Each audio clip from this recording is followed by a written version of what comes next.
Salut à tous et à toutes, c'est Cyrielle et aujourd'hui on se retrouve pour une nouvelle vidéo sur les animés de la saison.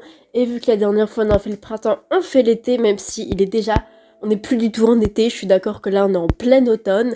Mais voilà, il faut que la vidéo sorte.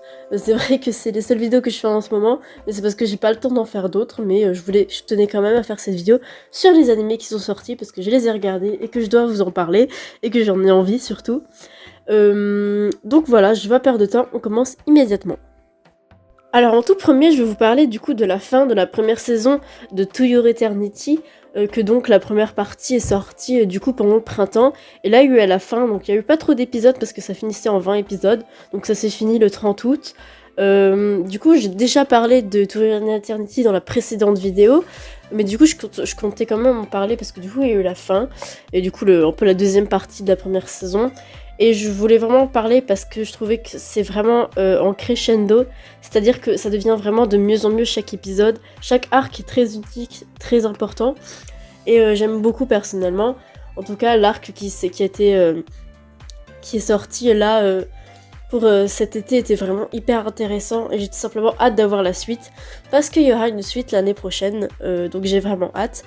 Et donc voilà, To Your Eternity a une grosse validation et ça ne décline pas. La fin de la saison 1 est tout simplement géniale. Alors je tiens à préciser encore une fois que je présente les animés par ordre du coup de sortie par semaine. Donc là par exemple, là c'était le lundi, donc je vous parle des animés qui sortent le lundi. Après je vais faire du coup dans l'ordre des autres jours. Donc maintenant c'est Uramichi Onisan que j'ai regardé. Donc en 13 épisodes, du coup qui a été diffusé du 5 juillet jusqu'au 27 septembre. Du coup par le studio Blanc. Donc le thème c'est quotidien, les genres c'est comédie, josei et slice of life. Et ça a été du coup diffusé sur Wakanim en 13 épisodes. Et c'est tout simplement génial, c'est un animé humoristique, mais le thème principal est la dépression et la vie adulte qui est chiante. Et vraiment, voilà, c'est tout ce qu'on peut dire. Et du coup, c'est assez drôle le décalage entre le thème de l'animé et la manière dont c'est exposé qui est extrêmement drôle. C'est un humour hyper ironique, cynique, un humour un peu noir comme ça, et en même temps qui te fait réfléchir et qui, à un moment, ça te fait un peu rire jaune, vous voyez, ça te fait sourire et en même temps tu dis aïe. Et du coup, c'est vraiment génial, l'humour est parfait. J'ai vraiment beaucoup rigolé sur cet animé, c'est vraiment du plaisir de regarder ça et en même temps c'est pas complètement con, il y a vraiment quelque chose d'intéressant derrière cet animé, l'air de rien, même s'il paye pas de mine, mais moi j'avais senti que ce serait un animé drôle et je me suis pas trompée. Il est pas du tout connu cet animé, un petit peu, mais je trouve qu'il est sous-coté et je vous conseille d'aller regarder Uramichi Onisan, c'était une bonne surprise. Ensuite, qui sortait le jeudi, il y avait Scarlet Nexus qui a commencé à être diffusé le 1er juillet et ce n'est pas encore terminé, mais il y aura 26 épisodes. Donc ça revient d'un jeu vidéo. Donc le genre c'est action, drame, science-fiction. Les thèmes c'est combat, monstre, pouvoir psychique, super pouvoir. Et c'est fait par les studios Sunrise et Felix Film. Et du coup qui est diffusé sur Wakanim. Alors du coup comme dit ça vient d'un jeu vidéo et ça se sent beaucoup en fait déjà dans le scénario et aussi un peu dans le côté un peu impersonnel de l'animation, parce que du coup je voulais vous dire que c'était un peu une déception de ma part Scarlet Nexus, parce que moi j'attendais plutôt bien parce que j'avais vu du coup l'avant-première et le premier épisode était plutôt correct et le début était plutôt correct, il y a eu des moments de bas et de haut. Le truc c'est que ça m'ennuyait, à un moment donné ça m'a ennuyé, j'en avais marre en fait de regarder l'animé et limite je m'endormais un peu devant, genre j'étais en mode... Ça m'a pas capté pendant longtemps et j'ai tenu parce que je sentais qu'il y avait un truc intéressant qui pouvait y venir, je sais pas quoi, mais à un moment donné ça m'a lâché tout simplement et j'ai arrêté de regarder, donc j'ai pas continué, je crois depuis l'épisode 12-13 alors que là on est beaucoup plus loin que ça et je ne vais pas le finir tout simplement parce que ça m'a pas capté, disons qu'il y avait des choses intéressantes mais ça m'a pas bouleversée à chaque fois quoi. Donc j'ai l'impression que ça tourne un petit peu en rond, et donc j'ai abandonné Scarlet Nexus. Désolée si quelqu'un aime, mais ce n'est pas mon cas. Enfin, je le déteste pas, je pense que je déteste pas cet animé parce qu'il y avait vraiment un bon truc au début, et voilà, il est correct en soi, mais c'est passable quoi. Ensuite, le même jour sortait Sonny Boy en 12 épisodes, donc c'est une œuvre originale diffusée du 15 juillet jusqu'au 30 septembre sur Wakanim. Donc les genres c'était action, drame, mystère, psychologique, school life, science-fiction. Les thèmes c'est adolescence et super pouvoir, fait par le studio d'animation Madhouse. Et franchement c'était très spécial comme animé, parce que j'avais pas forcément l'impression de regarder un truc japonais, enfin si clairement, mais la manière dont c'était fait était assez différente. Par exemple, il n'y avait pas d'opening. Bah, déjà, je trouve que ça fait quand même une grosse différence. Même l'ending était un peu bizarre. Et il y avait vraiment une ambiance très particulière dans cet animé, même l'animation, l'esthétique est très particulier et très singulier, ce qui fait que ça donne complètement quelque chose qui a l'air... T'as l'impression vraiment de regarder quelque chose de très différent d'habitude. Pourtant, le scénario en lui-même, bah, c'est concrètement des gens qui tombent dans une dimension parallèle, donc tu te dis, bon, ça a déjà été fait plusieurs fois, mais en même temps, c'est amené d'une façon si singulière et si unique, que ce soit même dans les musiques, dans tout en fait, même les personnages, il n'y a pas forcément de personnages clichés, et même du coup l'univers en lui-même va être extrêmement complexe et fait à sa manière. Donc je pense que j'ai beaucoup aimé Sonny Boy, juste par le fait que ça changeait complètement d'habitude, et j'avais enfin l'impression de voir un truc nouveau et qui fait du bien en fait, et qu'en même temps c'était vachement réfléchi et que c'était hyper agréable à regarder, et qu'en fait on était dedans et que j'ai pas eu envie d'arrêter tout simplement. Mais en même temps le défaut c'est que c'est parfois un peu complexe et que parfois on s'ennuie un petit peu et qu'on comprend pas toujours tout parce que du coup il part dans des bails assez étranges. Mais voilà, c'est un défaut clairement, hein, je dis pas. Mais après ça m'a pas empêché d'apprécier vraiment cet animé qui est Sonny Boy. L'animé suivant c'est Aquatop on the White Sand, donc il y aura 24 épisodes, c'est une œuvre originale diffusée depuis le 8 juillet et ce n'est pas encore terminé. Les genres c'est comédie, drame, slice of life et les thèmes c'est amitié, apprentissage, maritime, quotidien, travail par le studio PA Works qui est donc diffusé sur Crunchyroll. Et je pense que c'est l'une des meilleures surprises que j'ai eues. Alors j'exagère un petit peu, mais je pense que c'est juste que je le trouve vraiment sous-coté cet animé. Mais en gros, ça parle du coup d'un aquarium et du coup de filles qui veulent redresser cet aquarium qui est en train de... qui va être fermé à la fin de l'été. Donc on suit vraiment le quotidien. Mais j'ai beaucoup apprécié cet animé parce que déjà on s'attache vraiment au but commun de tous ces personnages, aux personnages, et également à toute l'ambiance. L'ambiance est très agréable, et vraiment le scénario il est bien rythmé, on est à fond, pourtant on se dit bon c'est un slice of life, il n'y a pas de truc surnaturel, il n'y a pas de truc d'explosion, d'action, mais pourtant ils arrivent à ramener de l'action par le quotidien, et c'est hyper intéressant, et le lien entre les personnages est hyper intéressant, parce qu'on voit pas beaucoup de grandes amitiés entre filles dans les animés, j'ai l'impression, même dans les médias en général, et je trouve que c'est vachement bien fait et je m'attache beaucoup à cet animé. Et il n'est pas encore terminé donc il ne m'a pas encore déçu. Alors je vais pas vous parler de la deuxième partie mais du coup là on entre dans la deuxième partie de la première saison et je trouve que c'est donc encore plus intéressant parce qu'on est en train de parler vraiment du monde du travail et c'est pas des sujets qu'on parle souvent et parfois j'ai l'impression de regarder un long Ghibli et c'est plutôt intéressant. Donc je recommande vraiment cet animé qui est hyper cool et voilà. Vendredi sortait donc les Mémoires de Vanitas, donc tirés du manga, donc il y a eu 12 épisodes diffusés du 2 juillet jusqu'au 17 septembre. Les genres c'est action, comédie, historique, mystère, romance surnaturelle, les thèmes c'est steampunk et vampire, fait par le studio Bones et diffusé sur Wakanim. Et c'est vraiment génial, je suis fan de cet univers. Alors ça a été fait par du coup l'auteur de... Enfin, une ou elle, je sais plus c'est il ou elle l'auteur, du coup de Pandora Hearts, qui est déjà génial et que j'ai beaucoup aimé le manga, j'ai pas vu l'animé, mais du coup quand j'ai vu que c'était fait par la même personne, que c'était fait par le studio Bones, et j'ai regardé le trailer, je me suis dit waouh, ça a l'air vraiment bien, et ça m'a pas déçu, ça m'a bien contentée, enfin j'étais bien contente, je ne parle jamais français dans mes vidéos, ne calculez pas, et du coup... ça parle de vampires, donc c'est pas un thème qui me parle. Personnellement, l'histoire de vampires, ça me saoule, je vous le dis tout de suite. Du coup, j'étais un peu réticente par rapport à ça. Et au final, ça m'a conquis, tout simplement. Et j'ai accepté le fait que ça parle de vampires et j'ai bien aimé. Donc je pense que c'est un gros point pour cet animé qui a réussi un petit peu à me mettre d'accord avec l'histoire de vampires. Et parce que c'est tout simplement hyper cool, autant dans les visuels, l'animation, ça c'est nickel. Même l'histoire, les personnages, le rapport entre eux. Les scénarios, le passé, etc. Je trouve que c'est génial et l'univers est génial. Le steampunk, alors ça se passe à Paris, ça je trouve que c'est intéressant de le dire. Parce que déjà c'est un univers qu'on voit jamais dans les animés, mais en même temps il nous y est plus familier que d'habitude. Et en même temps ça se passe dans un univers un peu steampunk et fantastique aussi d'une part, parce que du coup tu vas voir le Paris des vampires, etc. Enfin bref, je trouve que l'univers est hyper intéressant et je valide complètement. Et bon voilà, je vous incite vraiment à regarder les Mémoires de Vanitas parce que ça mérite le coup d'œil, voilà, tout simplement. Maintenant, nous allons parler de la deuxième partie de la première saison de Tokyo Revengers, qui fait donc maintenant les 24 épisodes et qui est donc terminé d'être diffusé le 18 septembre. Donc j'en ai déjà parlé dans la dernière vidéo, c'est pour ça que je ne refais plus une petite présentation. J'ai fait pareil pour Tokyo Eternity tout à l'heure. Donc vous allez voir la vidéo suivante si vous voulez en savoir plus.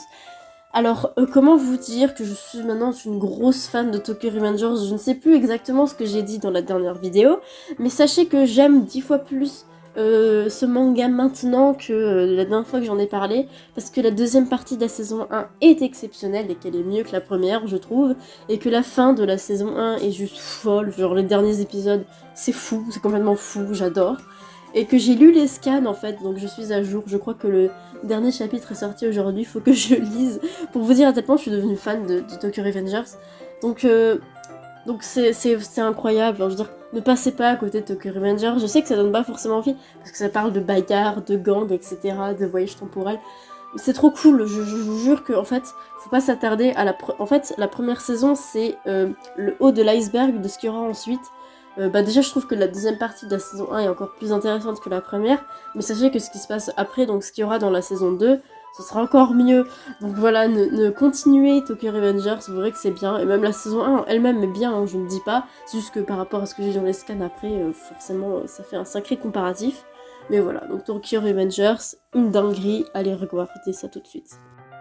Maintenant, nous allons parler de Remain, qui est donc l'animé de sport de l'été un petit peu qui est sorti, donc qui était sur le water polo. C'est une œuvre originale de 12 épisodes diffusée du 3 juillet jusqu'au 2 octobre. Donc les genres c'est comédie, school life, slice of life et le thème c'est quotidien et sport par le studio MAPPA et diffusé sur Wakanim. Personnellement, j'attendais beaucoup de cet animé parce que j'apprécie beaucoup les animés de sport. Donc j'étais en mode, bah yes, un animé de sport cliché qui va me faire rire, etc. Mais c'est vrai qu'au final, j'étais un petit peu déçue dans le sens que j'ai passé beaucoup de temps à me moquer de cet animé en le regardant, ce qui prouvait que j'étais pas hyper concentrée et pas hyper à fond dans ce qui se passait dans les personnages. Pourtant, je trouve que moi, le premier épisode, il m'avait pas mal plu, dans le sens que c'est assez original, dans le sens que le personnage, il a des troubles de mémoire parce qu'il a eu un accident, etc. Donc ils ont rajouté un truc différent en plus des autres animés de sport, mais malgré tout, j'ai trouvé ça très... un animé de sport, quoi, un peu... Il était un peu moyen, cet animé, mais il était pas mauvais. Genre, j'ai bien aimé, c'était drôle, c'est frais, c'est agréable à regarder, on s'amuse bien, mais c'est pas un incontournable, tu vois, on peut s'en passer, franchement. Mais voilà, c'était cool, genre, j'ai regardé jusqu'au bout, au final, même si... voilà. Disons que, sachant que c'était fait par le studio MAPPA, j'attendais aussi beaucoup de l'animation. Je m'attendais, ok, c'est MAPPA, ils vont faire un truc hyper propre. Et au final, moi, l'animation, elle m'a pas du tout... elle a pas capté mon attention, elle était normale, elle était pas... préparée d'autres choses aussi, j'ai l'impression que le studio MAPPA, ils ont pas mis leurs meilleures équipes sur cet animé, je pense. Et c'est dommage, parce qu'ils auraient pu faire un super animé de sport, mais bon, c'est pas grave. Ensuite, en dernier, on va parler de Fena Pirate Princess. Oula, mon accent anglais, bref. En 12 épisodes, donc c'est une œuvre originale par Crunchyroll, tout simplement. C'est une œuvre originale de Crunchyroll qui a donc été diffusée du 15 août jusqu'au 24 octobre, donc ça s'est fini très récemment. Alors, il suivait pas tout à fait les saisons des animés normaux parce que du coup, c'était fait par Crunchyroll, je sais pas trop. Ça a été aussi produit avec la chaîne des télévisions américaines Adult Swim. Donc, t'as un côté assez américain de cet animé, pourtant il a été bel et bien fait par un studio d'animation japonais, donc production IG. Les genres c'est action, aventure, drame, mystère, les thèmes c'est les pirates, et donc évidemment c'était sur Crunchyroll. Franchement c'était... Moi j'ai beaucoup attendu cet animé parce que j'ai vu un trailer et ils l'ont sorti vraiment bien avant qu'il le sorte et ils avaient juste teasé que ça allait sortir cet été, donc moi je m'attendais à ce que ça sorte en juillet comme tous les animés d'été, et au final c'est sorti du coup mi-août, et du coup j'ai beaucoup attendu cet animé, donc il y avait une hype qui montait en moi, donc j'avais un petit peu peur d'être déçue au final, et au final j'ai pas du tout été déçue. Il se passe beaucoup de choses dans cet animé, il y a beaucoup de personnages, alors, il y a tout un délire de prophétie, etc, ça part un peu loin, parfois on comprend plus trop, mais c'est hyper cool, les personnages sont vraiment bons. Le personnage principal c'est une fille, Fena, elle est hyper sympa et l'animation est franchement stylée, l'univers est hyper intéressant. J'ai rien à dire contre cet animé, franchement elle est bien. Il y a peut-être un petit truc en plus qui fait que j'ai pas... j'aime pas profondément cet animé, vous voyez, j'ai pas une grande affection pour cet animé. Je saurais pas trop dire pourquoi. Genre je suis pas en mode waouh, Fena, c'est incroyable cet animé, mais en même temps je ne trouve là tout de suite je ne pourrais pas te dire quels étaient les défauts, tu vois. Mais voilà, mais c'était hyper cool et c'est enfin un animé sur les pirates parce que je m'étais fait cette réflexion, parce que après One Piece, on a eu aucun animé sur les pirates. Enfin, vous irez me contredire peut-être, mais je me suis dit, mais il y a aucun animé sur les pirates. Pourtant, les pirates, c'est un sujet qui pourrait plaire à beaucoup de monde. Et j'ai l'impression que personne n'a osé faire ça depuis qu'il y a One Piece. C'est dommage, tu vois. Donc là, c'est cool qu'ils aient fait ça. Même si l'aspect pirate est souvent un petit peu caché par d'autres aspects. Il y a des samouraïs, il y a des... Voilà, il y a plein de choses dans cet animé, mais voilà. Du coup, voilà, je vous recommande franchement de regarder cet animé. Voilà. Alors d'habitude, je vous parle du coup des autres animés que je n'ai pas regardés mais qui sont quand même sortis. Mais je ne vais pas le faire cette fois-ci parce que je trouve pas ça hyper pertinent de vous parler des choses que je n'ai pas vues. À part que j'ai voulu regarder Higurashi qui sortait en ce moment et que je me suis rendu compte qu'en fait c'était la saison 2 mais c'était indiqué nulle part. Donc moi j'ai commencé à regarder l'animé sans savoir qu'en fait il y avait toute une licence derrière, qu'il y avait des jeux vidéo, une saison qui était sortie bien avant, une saison 1, etc. Ce qui fait que je suis rentrée dans le truc et j'étais en mode ah ouais c'est cool et tout, mais il y a des trucs que je comprenais pas du coup dans les 2 épisodes qui sont sortis en premier. Et c'est jusqu'à ce que je me rende compte qu'en fait je commençais un truc en plein milieu en fait. Et du coup j'ai pas regardé jusqu'au bout, mais voilà, j'allais pas vous parler d'Higurashi, un truc que j'ai regardé sans aucun contexte, ça avait aucun sens, enfin bref. Donc je vais finir la vidéo maintenant, alors je pense qu'elle est plus courte que d'habitude. Après voilà, le format de cette vidéo est censé être court dans le sens que je prends environ toujours moins de 2 minutes pour parler d'un animé, ce qui est très court parce que à chaque fois les animés j'ai envie d'en dire beaucoup sur chacun, il y aurait beaucoup à dire. Généralement je vous explique pas vraiment le scénario, juste mon ressenti et les infos un peu pratiques. Mais voilà, j'aimerais bien parfois juste un petit peu plus m'étendre, mais en même temps je veux garder un format assez court. Mais mes vidéos restent assez longues parce que du coup j'en présente assez pas mal parce que j'en regarde beaucoup. Du coup ça fait quand même des vidéos de 20-30 minutes. Donc voilà. Donc c'est pour ça que je ne peux pas m'attarder parce que si je parlais 10 minutes chaque animé, ça ferait des vidéos de plus de 40 minutes, ça n'aurait aucun sens. Et encore, c'est un euphémisme. Enfin bref. Du coup je vais vous laisser là-dessus, je vais pas parler pendant 1000 ans à la fin sans aucune raison. Je ferai des vidéos pour les animés qui sortent cet automne. Et comme ça, j'aurai fait toute l'année 2021 des animés. C'est un peu mon objectif. Je ne pense pas que je continuerai à faire ça en 2022. Mais voilà, c'était hyper sympa de cette année regarder vraiment tous les animés qui sortent de manière saisonnière. Je pense que je vais continuer à faire ça. Je pense que je vais juste peut-être pas continuer à faire les vidéos dessus. Mais voilà, mais c'était très cool. Donc on se retrouve du coup dans 3 mois pour la prochaine vidéo sur ça. Mais j'ai un autre projet que je suis en train de faire en ce moment, qui n'a rien à voir avec les animés, un projet dessin, un projet un petit peu animation, que je crée depuis cet été, qui a été mis en pause à cause de l'école, et que je vais essayer de reprendre ces vacances-ci, vu je tourne cette vidéo pendant les vacances d'octobre. Et donc voilà. Donc c'est vrai que je ne fais plus trop de vidéos, mais désolée, je n'ai pas le temps. C'est un peu un mensonge. Enfin, c'est un peu vrai, mais c'est vrai que je pourrais plus m'attarder, mais j'ai d'autres choses à faire, voilà. Du coup, sur ce, je vais vous quitter vraiment. Je l'ai déjà dit tout à l'heure, mais là, je le fais vraiment. Portez-vous bien, passez de bonnes vacances, peu importe quand vous regardez cette vidéo, passez une bonne journée, une bonne soirée. Ciao!